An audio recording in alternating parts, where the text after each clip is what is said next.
अमेरिकी राष्ट्रपति Donald Trump जाएंगे रशिया, और इससे पहले इनका यूरोप दौरा भी कुछ बहुत अच्छा नहीं रहा। अच्छा नहीं रहा कैसे कि यूरोपियन कंट्रीज इनसे खफा खफा दिख रहे हैं।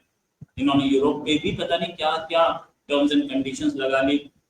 रशिया पहले ही इनसे नाराज चल रहा है, हो सकता है रशिया ट्रेड, हो सकता है कहीं और ट्रेड, हो सकता है कैसी भी ट्रेड। ये सारी चीजें देखने के बाद पता लगता है कि ट्रंप की ये जो विजिट है, ट्रंप चाचा आप बुढ़े हो गए हैं, ट्रंप चाचा को आप समझ में नहीं आता कि कंट्री कैसे चलाना है। तो इन ट्रंप चाचा की क्या असलियत है, इस पे बात करने के लिए हमारे साथ गिरधर ममीडी जी, जो कि जिनकी पैनी नजर तो रहती है अमेरिका पे और उसकी पॉलिटिक्स पे, साथ पे नेटो की या यूरोपियन यूनियन की पॉलिटिक्स जो है अमेरिका के साथ, उस पर भी। सर बहुत बहुत स्वागत आपका हमारे शो में। सर ये सुन रहे हैं कि ट्रंप चाचा का एक नुमाइंदा, ट्रंप चाचा का एक आदमी जा सकता है रशिया। माफी चाहूंगा, मैंने पहले बोल दिया ट्रंप जा रहे हैं। ट्रंप के एक नुमाइंदा जा सकता है रशिया। क्या बातचीत होगी और इनके यूरोप से रिलेशन सब कैसे हैं? रोहित जी, आपको, आपके दर्शकों सबको मेरा प्रणाम, नमस्कार, जय श्री राम, हर हर महादेव और जय श्री कृष्ण जी। स्टीव विटकॉफ जा रहा है, मॉस्को जा रहा है। स्टीव विटकॉफ इनका खास क्या कहते हैं ऑफिसर है डोनाल्ड ट्रंप का। हमास के बारे में, इजराइल के साथ बात करना हो, कतार में जाके बात करना हो, कहीं और कोई डील फिक्स करना हो, तो स्टीव विटकॉफ ही जाता है। वो अभी रशिया जा रहा है। अब डोनाल्ड ट्रंप जो खेल खेल रहा है किसी को समझ में नहीं आ रहा।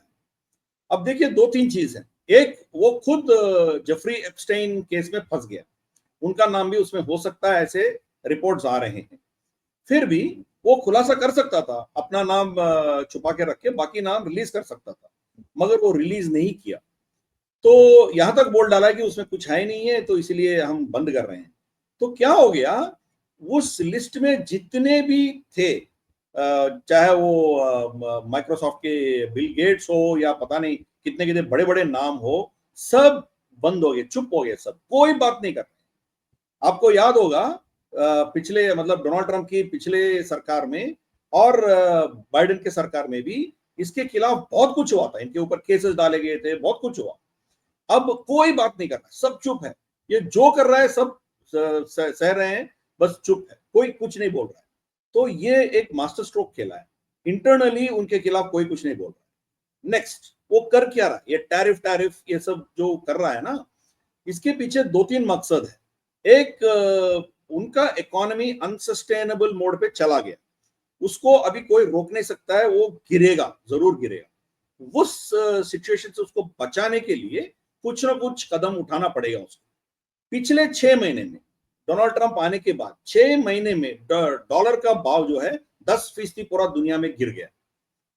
तो फिर ये टैरिफ हर देश पे डाला है, टैरिफ डाल के पूरा दुनिया का जो इंपोर्ट्स है ना, अमेरिका में इंपोर्ट्स बंद कराना चाहता है। इसके चलते हुए अपना इंडस्ट्री बढ़ाने का कोशिश तो सबको पता है, वो बोल रहा है, मगर उनके जो कर्ज है, डेट $37 ट्रिलियन पे चला गया, तो उसको मैनेज करने के लिए एक सॉफ्ट क्रैश लैंडिंग कर रहा है अपना इकोनॉमी को, नहीं तो वो एकदम से गिर जाएगा। तो इसीलिए उसको थोड़ा ये डिसरप्शन करके सॉफ्ट लैंडिंग कराने का कोशिश कर रहा है। तो जीतेगा नहीं जीतेगा अलग बात है, मगर ये डिसरप्शन के इस पे चला गया तो थोड़ा नुकसान होगा अमेरिका को, मगर लॉन्ग टर्म में करेक्शन होगा, नहीं तो उनका अनसस्टेनेबल मॉडल में चला गया था।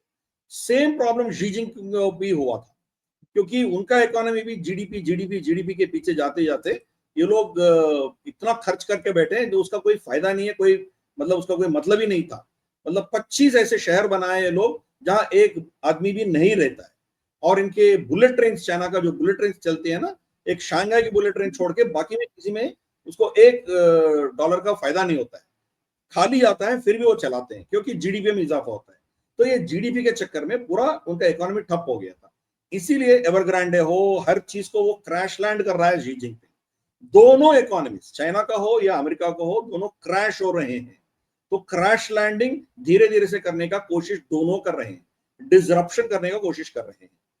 तो ये चीज है। तो डोनाल्ड ट्रंप बाहर जो भी बोले, तो वो एक्चुअली चाइना, रशिया और ईरान, इन तीनों के समर्थन में है। दोनों के खिलाफ कोई दुश्मनी की मोड़ नहीं लेना चाहता है, मगर बाहर बोलना है, क्योंकि जो डीप स्टेट है और यूरोप के जो डीप स्टेट है डोनाल्ड ट्रंप को खा लेंगे, इसीलिए उनकी बात बाहर बोलता है मगर करता कुछ और है। इसीलिए आप देखिए अभी स्टीव विटकॉफ मॉस्को जा रहा है। क्यों जा रहा है भाई? डेडलाइन दिया है 2-3 दिन में और डेडलाइन खत्म हो जाएगी। क्या डेडलाइन के बाद बम्बार्डमेंट करेगा रशिया के ऊपर? उतना हिम्मत है डोनाल्ड ट्रंप के पास? और उनका एक्चुअली डेड हैंड करके वो ऑलरेडी एक मॉड्यूल बना के रखा है रशिया ने। मतलब मान लीजिए कि फर्स्ट अटैक में नेटो और अमेरिका, इनके पूरे जितने भी लीडरशिप है या इनके जो मिलिट्री एस्टैब्लिश, सबको उड़ा देंगे, मान के चलिए न्यूक्लियर अटैक हो जाएगा रशिया के ऊपर। तो वो ऐसा प्रोग्राम्ड है कि इमीडिएटली कुछ आधा एक घंटे तक वो ऑर्डर के लिए वेट करेगा। कोई फिजिकल ऑर्डर नहीं आएगा तो अपने आप न्यूक्लियर अटैक करेगा। 4000 न्यूक्लियर बॉम्ब्स पूरे नेटो और अमेरिका के ऊपर गिराएगा, कोई बचेंगे नहीं। तो वो ऑलरेडी एक सिस्टम बना के रख दिया रशिया, इसीलिए रशिया के ऊपर कोई अटैक करने का हिम्मत किसी के पास भी नहीं है। ये हमें समझना है। ये जो 2 बंदूक पनडुब्बियां भेजा है ना डोनाल्ड ट्रंप ने, तो मेडवेडेव क्या बोला है? इसे कोई हम मानते ही नहीं है, जो करना है कर ले, हम उससे ज्यादा हम आपको ट्रैक कर रहे हैं। तो ये सिचुएशन है। मगर डोनाल्ड ट्रंप ये सब बाहर अपने डिफेंस इंडस्ट्रियल कॉम्प्लेक्स और डीप स्टेट को दिखाने के लिए कर रहा है, मगर वो धीरे धीरे से रशिया के पक्ष में कुछ ना कुछ काम कर रहा है पीछे से। इसीलिए ना व्लादिमीर पुतिन इससे डर रहा है, ना शी जिनपिंग डर रहा है। तो पीछे से कुछ ना कुछ चलेगा। इसीलिए ईरान के ऊपर भी देखिए इनका ऑर्डर था, बेंजामिन नेतन्याहू के ऊपर दबाव था कि आप रेजिम चेंज नहीं करेंगे, आप खमेनी को नहीं निकालेंगे, आप इसके न्यूक्लियर फैसिलिटीज में बॉम्ब डालना है डालो, हम भी डालेंगे 3-4 बॉम्ब, मगर उससे आगे आप कुछ नहीं करेंगे। ईरान के साथ भी डील करने का इसका एक डिस्कशन चल रहा है ट्रैक टू डिप्लोमेसी में। तो डोनाल्ड ट्रंप जो है वो करता कुछ और है और बोलता कुछ और है, करता कुछ और है। तो इसीलिए स्टीव विटकॉफ की जो मीटिंग होने जा रहा है, शायद ये रिपोर्ट्स ऐसे सुनने को मिल रहा है कि शायद जेलेंस्की को निकाल के किसी और को वहां बिठाने का प्लान चल रहा है। जेलेंस्की को निकाल सकते हैं। अब यूरोप के साथ देखिए, जेलेंस्की का सपोर्ट यूरोप से आ रहा है। यूरोप ने ट्रंप के ऊपर और इनके पेंटागन के ऊपर दबाव डाल के यूक्रेन के समर्थन में खड़े होने का दबाव डाला था। इसीलिए पहला रशिया के बात करते करते धीरे धीरे से इनको भी हथियार देना शुरू किया डोनाल्ड ट्रंप भी। मगर इनके पीछे ये है कि नेटो मीटिंग में गया था ना, डोनाल्ड ट्रंप गया था 1 महीने पहले, तो वहां इन सबको बोला था कि 3% कम से कम अपना जीडीपी का डिफेंस में खर्च करो।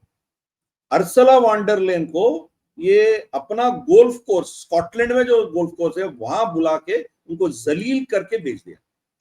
और इनके जो हंगेरी की जो विक्टर ऑर्बन है ना, वो उनका स्टेटमेंट था कि Donald Trump had Ursula von der Leyen for breakfast, मतलब ब्रेकफास्ट में इसको खा लिया, ये उनका बयान था। मतलब ये जाके जो भी डोनाल्ड ट्रंप उसको हुक्म दिया है सब हाँ जी करके आ गई है।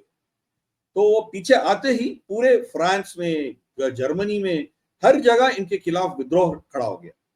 तो मेरे ख्याल से 1 साल या 1.5 साल के अंदर अंदर पूरा यूरोपियन यूनियन टूट सकता है। अभी नेटो का भी वही हालत होने जा रहा है, क्योंकि अर्सला वॉन्डरलेन ने ऑफर किया है $600 बिलियन हम अमेरिका से खरीदेंगे। भाई $600 बिलियन कौन खरीदेगा? किसी पूरा यूरोपियन यूनियन का बजट उतना नहीं है डिफेंस में, कौन खरीदेंगे? उनका अब बजट 3% भी लेके जाओ फिर भी वो खर्च नहीं होगा। तो ये सब मतलब हर सेक्टर को अपना गुलाम बनाने का कोशिश कर रहा है डोनाल्ड ट्रंप, दबाव में लाके उसको करने का कोशिश कर रहा है।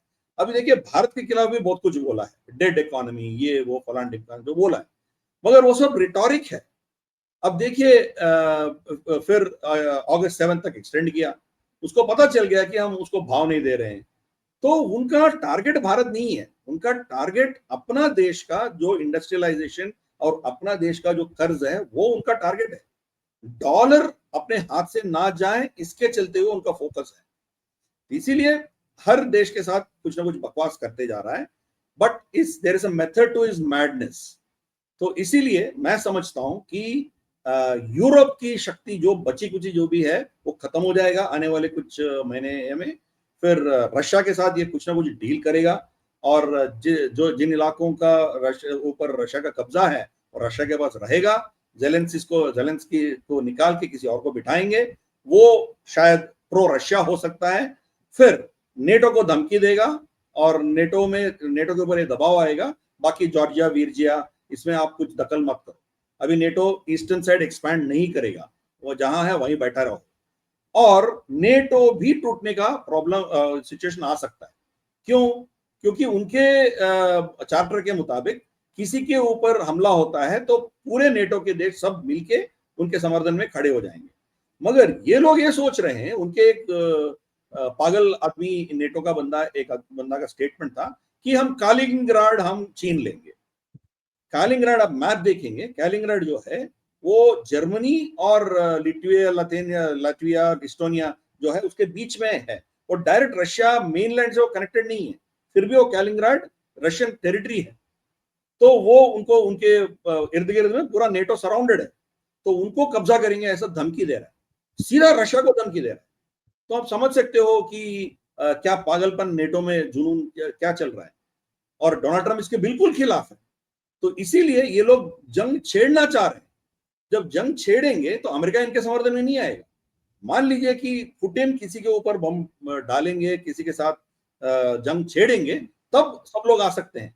मगर आप जानबूझकर जाके उनसे पंगा लेंगे, उनके ऊपर आप कुछ करेंगे, तो फिर बहुत से देश नेटो के समर्थन में नहीं आ सकते, नहीं आएंगे, ऑलरेडी बोल चुके हैं। इसीलिए नेटो भी टूट सकती है। मैं ये देख रहा हूं, डोनाल्ड ट्रंप उसके एंगल पे वो सोच रहा है, उसके एंगल पे वो काम कर रहा है।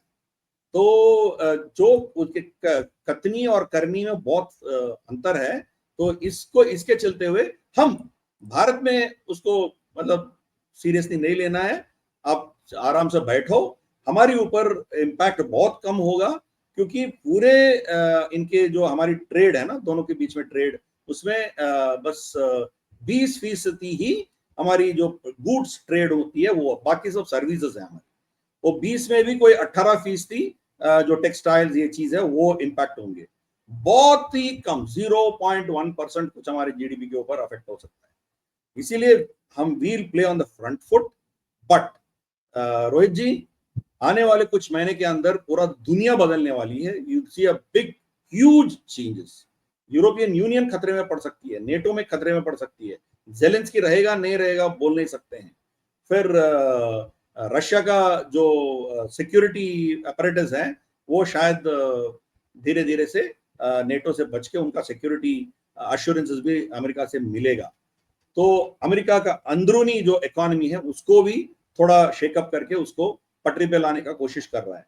तो we are in for an exciting time. अब पॉपकॉर्न लगाओ, बैठो और वॉच करो।